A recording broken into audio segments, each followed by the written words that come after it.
As somebody who we worked with the Commission on Appointments, he's a very mild-mannered, very kind, and at the time, very efficient also.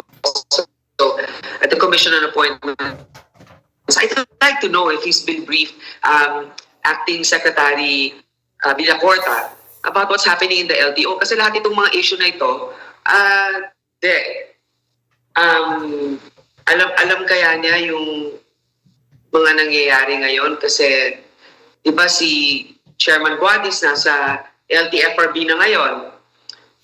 Siya na ngayon ang acting LTO. Tinanong ni Senator Coco kung nung umalis si Chairman Guadis, nagbigay ba siya ng overview ng mga nangyayari sa LTO. Nagawa ba yan sa'yo ng iyong predecessor?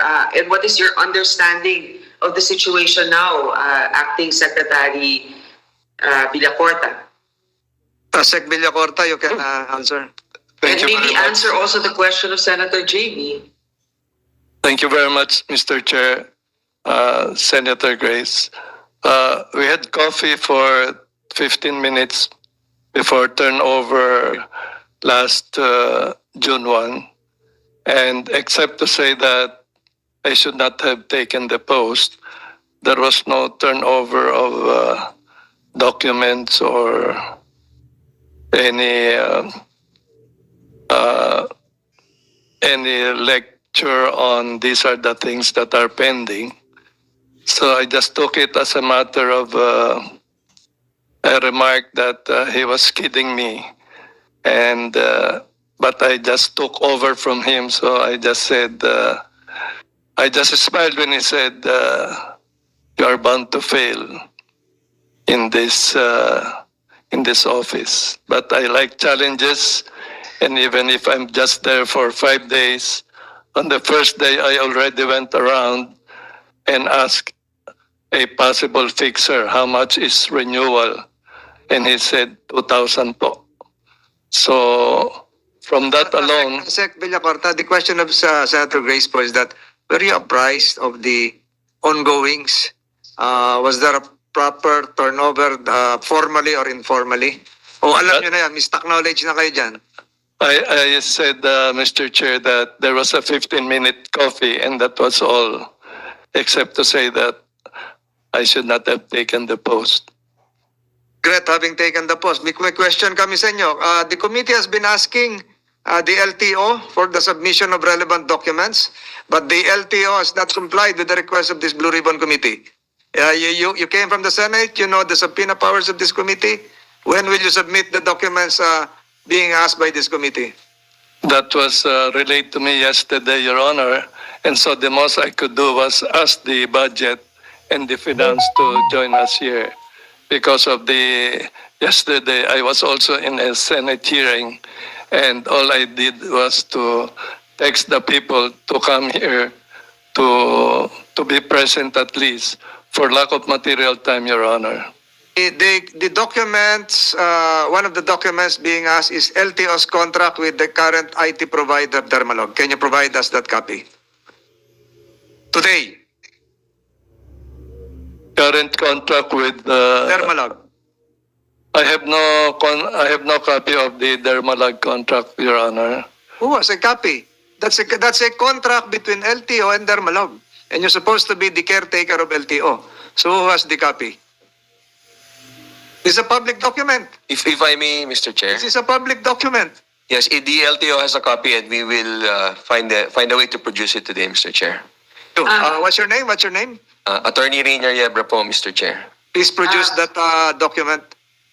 Mr. Chair, kawawa naman si Acting Secretary Villacorta. Parang he's left to, parang flying blind dito eh.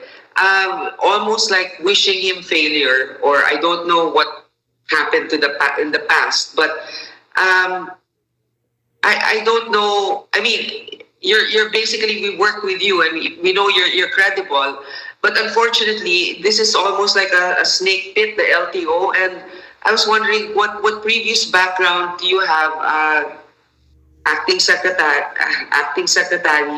for you to be able to hurdle all of these challenges. Do you have any knowledge at all with the LTO, or probably worked there before, or who can you trust now to do the transition for you? Because we want you to succeed.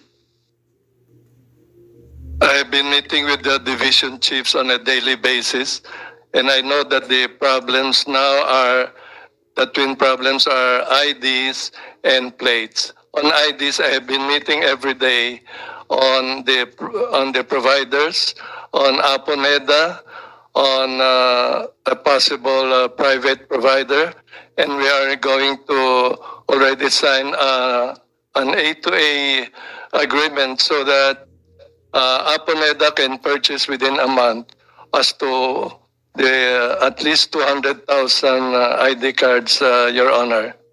Yes, Mr. Chair, well and good that the acting secretary is now doing his best to catch up. But the very basic question of a Dermalog contract, attending a hearing that is based on Dermalog and their agreement with the government, he has no knowledge about that contract, I think is also very disheartening. I wish him the best, but it seems like he was really thrust into the lion's den here. And I hope that there will be those in the LTO who have institutional knowledge of this who will really cooperate. And I think part of also the responsibility of accepting a position in government is to be able to provide a smooth transition to the next administration. So I think that in the next hearing, I would very much want to hear with the past secretary about his own experience in the LTO, what needs to be done so that we can improve on it. I'm quite disappointed that he wasn't able to make it today, and also Dermalog in particular. If they're not hiding anything, they should be ready to speak up and defend themselves. Thank you, Mr. Chair. Thank you, Senator Grace.